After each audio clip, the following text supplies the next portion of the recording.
А мы, спадарства, таксама абмяркоўваем тэму, якую хіба абмяркоўвае ўвесь беларускі і не толькі беларускі інтэрнэт. Гэта тая заява, якая з'явілася напярэдадні. Фільм, які паказала нямецкая хваля Deutsche Welle, і тое, пра што распавядае чалавек, які гаворыць, што ён быў сведкам, Юрый Гараўскі, сведкам выкрадання людзей, апазіцыйных палітыкаў у Беларусі і таксама сведкам іх забойстваў. Ёсць на нашай інтэрнэт-старонцы таксама вельмі шмат інфармацыі. Вашу, спадарства, цікавасць да гэтай тэмы паказвае той факт, якая колькасць людзей паглядзела гэтае выданне, наша адмысловае выданне учорашняе. Гэта дзесяткі тысячаў чалавек. Мы працягваем разбірацца ў гэтай справе. Зноў жа з намі на сувязі Олег Волчак, праваабаронца, былы следчы, кіраўнік Цэнтру прававая дапамога насельніцтву. Вітаю вас. І са мной у студыі Павел Усаў, вядомы палітолог. Добрый вечар. Вітаю. Спачатку пытання да Менску. Спадару Олег, эмоцыі ападаюць, аналізуюцца дэталі. Што з гэтымі сведчаннямі можа не зусім так? Як вы сёння глядзіце на гэты фильм? Ну, у меня ничего не поменялось. Я вижу, как и вчера, пока все совпадает с теми результатами нашей общественной комиссии, которые были ранее установлены. Там может только путаница в машинах, но было тогда темно, и свидетели свидетели указывают, что были «Жигули» и одна иномарка. У других свидетелей было 2 «Жигули», а сам он говорит, что было 2 иномарки. Поэтому это не суть важно. Важно, что они показали место, где это все было, как это было, с какой стороны они заходили, как подъезжали к Захаренко на этой улочке около этих домов. Поэтому по Гончару вообще четко сказано, когда я выезжал на место происшествия утром, вы действительно были с 2 сторон, где автомобиль стоял, разбитые стекла боковые передних сидений, кровь была. Я тогда однозначно сказал, что только так могут разбивать профессионалы окна, чтобы быстренько вытягивать людей. И все это подтверждается, что кровь Гончара, разбитые осколки вот этой машины, да. Поэтому пока у меня ничего такого подозрительного или что-то засомневался, я бы не сказал. Таксама вельмі шмат каментароў узнікае паліталагічнага кшталту. Гаворка ідзе пра тое, што тут варта зазірнуць, што, напэўна, відавочная, так пішуць многія каментатары, рука Масквы. І тут у мяне пытанне да спадара Паўла. Вы кажаце, што ўсё гэта мела б сэнс толькі ў адным выпадку, калі б мы атрымалі доказы, што загады аддаваў сам Александр Лукашенко. Пра гэта пішыце сёння на сваім фейсбуку. Што б дадалі да гэтага? Тут 2 моманты. Першы хацеў бы сказаць, што Гараўскі не быў сведкам, ён быў саўдзельнікам, і гэта вельмі важна. То бок, калі пачнецца справа, ён павінен панесці адказнасць, таксама як крымінальную адказнасць, і гэта павінны ўсе памятаць. Ён не проста палітычны уцекач. Спрабуе быць ахвярай сёння. Не, ён саўдзельнік, ён рабіў гэта свядома, прынамсі гэта бачна з яго інтэрв'ю, і можна шукаць розныя прычыны ягонай матывацыі, чаму зараз ён пра гэта выказаўся, чаму ён маўчаўся гэтыя 20 год. Відавочна, што змяніліся абставіны жыцця. Калі казаць пра, скажем, эфект гэтага інтэрв'ю, то мы ведаем, што ўжо неаднакратна з'яўляліся і сведкі, і інфармацыя пра тое, што і як былі забітыя і скрадзеныя беларускія апазіцыйныя палітыкі. І, безумоўна, зараз, калі у пэўным сэнсе шмат хто не ведае, шмат хто забыўся пра тое, што здарылася ў 99-м годзе, шмат для каго гэта шок. Калі казаць пра сістэму, то, безумоўна, нешта ўнутры можа змяніцца, альбо, калі мы кажам пра знешні ціск, толькі тады, калі будуць, відавочна, ускосна мы ведаем, хто аддаваў загады. Але калі мы кажам пра такі сур'ёзны землятрус для сістэмы, калі мы кажам пра тое, што на Лукашенка нехта можа аказаць ціск, а ў дадзеным выпадку мы маем на ўвазе Маскву, і за гэтым ціскам пойдуць нейкія геапалітычныя працэсы, такія як паглыбленне інтэграцыі, то дзейсны эфект могуць мець толькі запісы.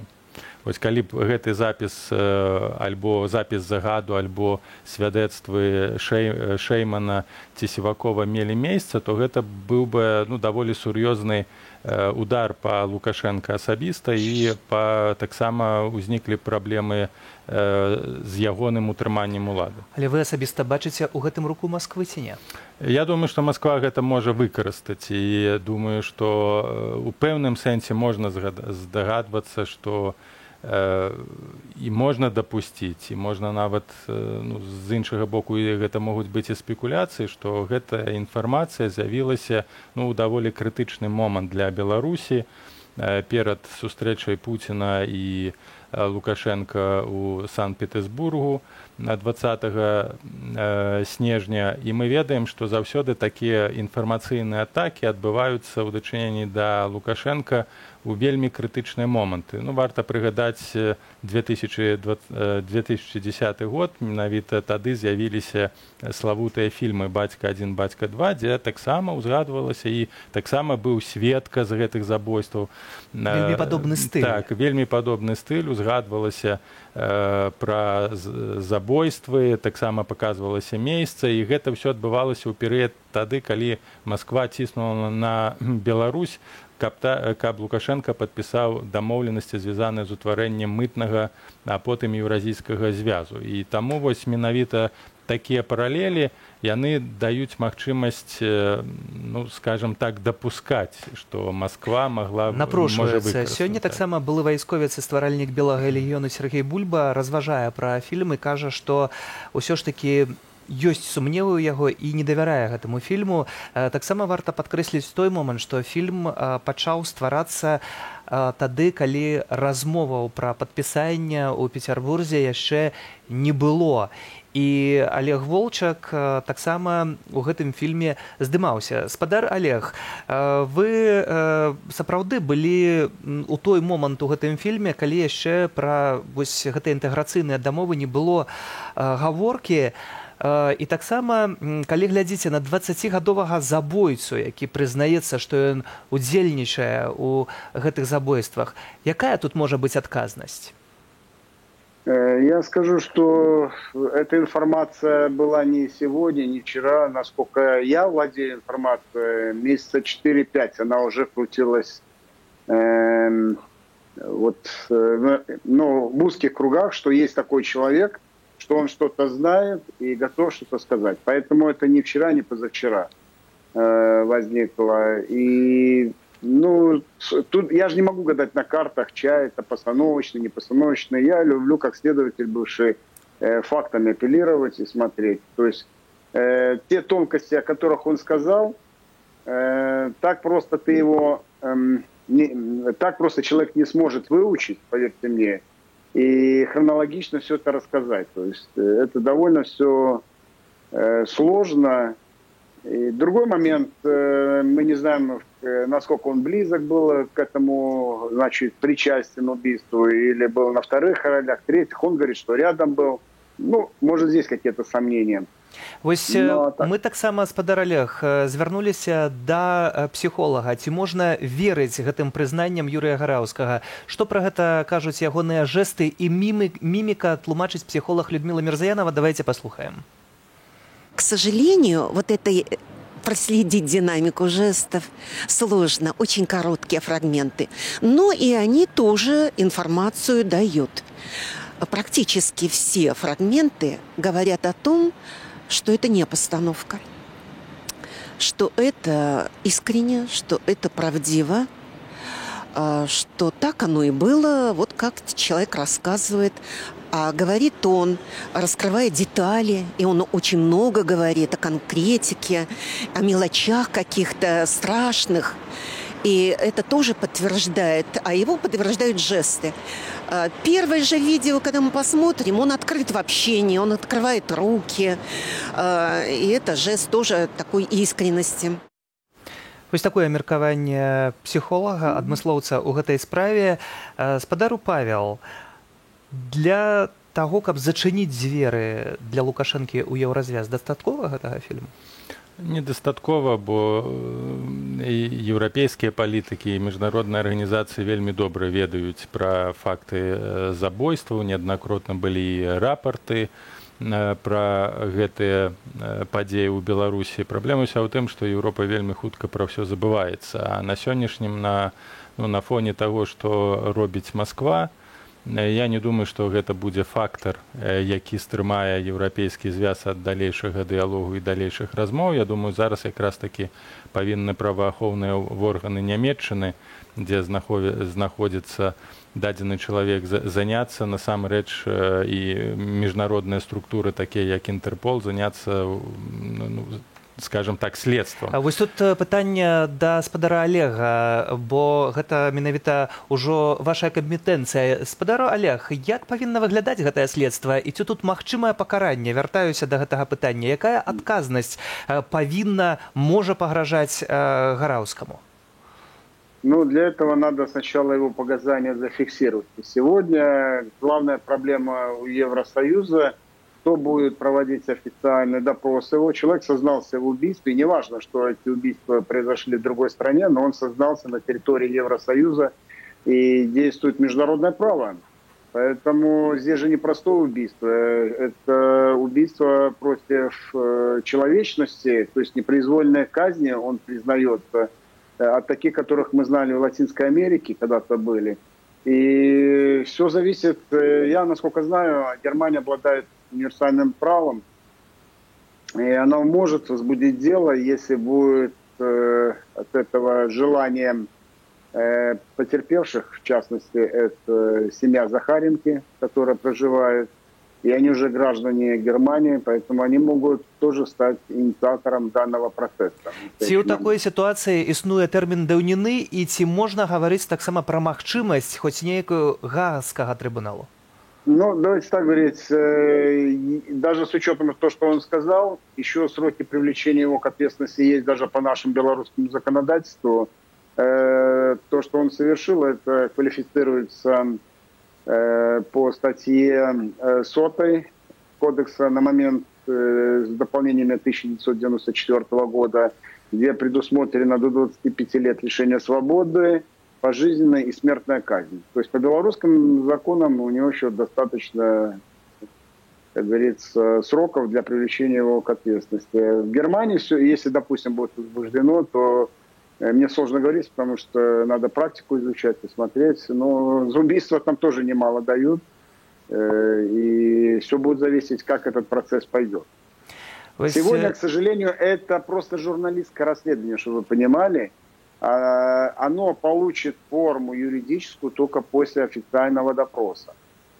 Вельмі шмат пры гэтым журналісты зрабілі, і за гэтыя 2 дні, і учора, і сёння зроблена вельмі вялікая колькасць інтэрв'ю, вялікая колькасць аналіза. Усяго гэта можна пабачыць мноства на ўсіх старонках незалежных медыа. Мы таксама датэлефанаваліся да былога кіраўніка СІЗА нумар 1, аўтара кнігі «Расстрэльная каманда» Олега Алкаева ў Нямецчыну, каб запытацца пра прызнанне Юрія Гараўскага ў забойствах апозіцыйных палітыкаў. Давайте послухаем. На законе, на нашем белорусском, на российском, там неважно, это явка с повинной называется, со всеми вытекающими последствиями. То есть судить будут, но сколько дадут, это неизвестно. Если он соврал, то у него обвинение в тяжком преступлении, это клевета. Если он правду рассказал, он все равно получит срок, но не в Беларуси. В Беларуси его не выдадут, поскольку там существует риск применения смертного приговора. Но по закону, конечно, должны заниматься Следственный комитет или там органы МВД или КГБ, кто-то из них. По закону, если будут заниматься. Вроде бы теперь они обязаны заниматься, потому что довольно подробная информация. На ее нельзя внимания не обратить. Вот просто так отмахнуться, мимо пройти. Это не анонимное заявление, оно с подписью, как говорится, со всеми регалиями. Но они, во-первых, должны допросить всех лиц, указанных прямо или косвенно, которых он называет проходящих по делу. Они обязаны это сделать. То, что они скажут, это их дело. Могут они там анекдот рассказать, могут соврать, там, ну, допросить обязаны. Начиная, опять же, с Шеймана, Сивакова, Павличенко и прочей бригады. Я в выгрызение совести особо-то не верю, да. Видимо, личные обстоятельства сложились так, что, ну, надо сменить место жительства. Это часть из его рассказа. Это общеизвестные факты, их можно и в интернете найти, и придумать даже. Сегодня мы твердо знаем, что эти люди убиты. Вот это твердая позиция, да. Но вот теперь вроде он пытается нам прояснить, рассказать, где они захоронены. Сейчас поедут они раскапывать, да, и вот опять лишний раз подтвердится, что опять это все фуфло какое-то, вот они там толкают. Вот это вот очень опасно. Для раскрытия дела это опять дает козыри, да, что вот такие вот уходят, бред несут здесь, да. И, в принципе, обесценивает еще и других людей, которые правду говорят. Вось такое меркаванне Олега Алкаева, але таксама з'яўляецца і іншае меркаванне і выцякае на святло да грамадскасці вельмі шмат сведчанняў пра парушэнне, крымінальнае парушэнне заканадаўства і ў 90-е гады, і ў пачатку 2000-х гадоў. І спадару Павел, тут пытанне да вас. Ці гэта увогуле віна, вось тое, што адбылося, тое, што адбывалася, то, што адбываецца ў нейкім сэнсе ўсёй палітычнай сістэмы? Што тут з гэтай палітычнай сістэмай не так і ці можна штосьці паправіць?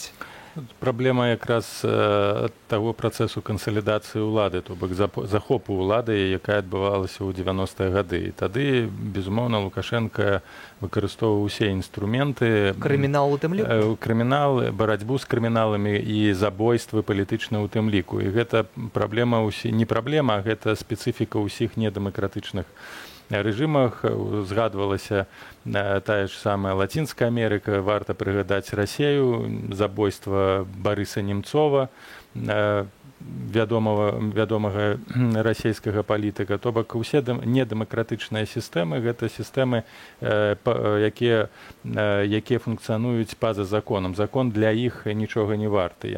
Закон толькі як кабала для грамадзянаў. А для такіх уладароў рукі заўсёды развязаны, і праблема, што можна заўсёды знайсці такіх людзей, якія будуць выконваць загад. Вот гэтая каманда СОБР, там явна было больш за 10 чалавек, усе яны ведалі добра. І гэта ж не толькі гэтае забойство. Нават Лукашенко ўзгадваў там некалькі месяцаў у гэтым годзе, калі разбіраліся пытанні там з карупцыяй у Градзенскай ці ў Брэсцкай вобласці, і ён прыгадаў, што ў 90-е гады ён пасылаў людзей з аўтаматамі, каб маглі разабрацца з крымінальнікамі. Адкрыта прызнаецца па сутнасці ў крымінале? У забойствах, у тым, што выкарыстоўваліся пазаканстытуцыйныя, пазаправавыя меры барацьбы са злачыннасцю і барацьбы з апанентамі. І гэта праблема. І гэта таксама адна з тых матывацый,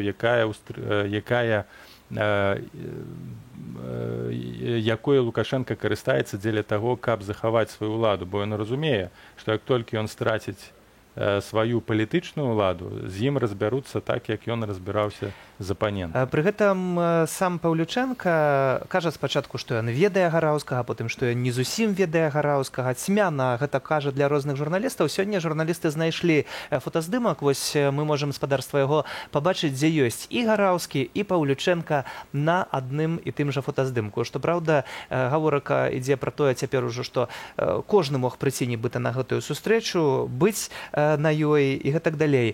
Спадару Олег, напрыканцы нашай размовы вельмі коротка хацеў бы вярнуцца да адказнасці і трыбуналу ў Газе. Ці нейкім чынам і увогуле хоць мінімальная доля гэтай магчымасці існуе дзеля таго, каб прыцягнуць у Гаагу Александра Лукашенко за такія злачынствы? Ну, для этого должен быть суд сначала установить. И Республика Беларусь должна подписать уголовный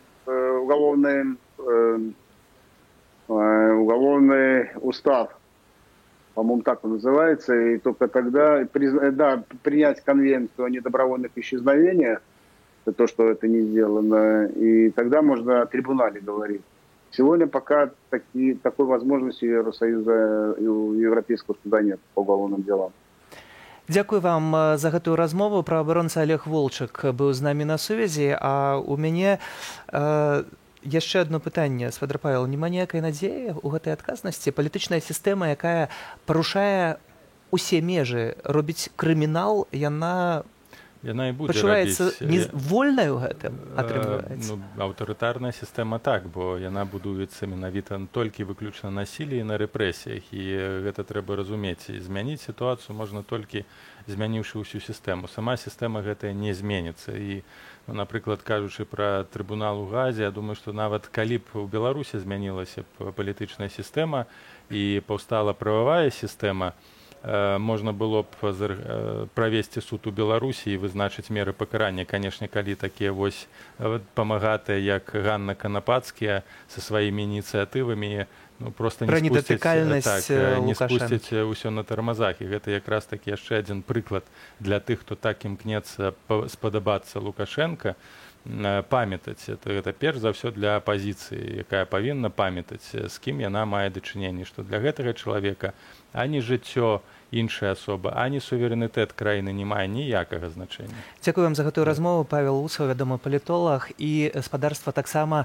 Мы пытаемся, ці вы чулі пра новыя падрабязнасці ў справе зніклых апанентаў Лукашэнкі? Ці праўду кажа Юрый Гараўскі? Што думаеце на гэты конт жыхары Менску? Для вас працаваў Сергей Подсосонны. Добрага вечара і да сустрэчы ў эфірах. Мы ничего сделать не можем. Мы узнаем правду вообще, что случилось. А вот вы как думаете? Вот при каких условиях мы живем, можем ли мы узнать правду?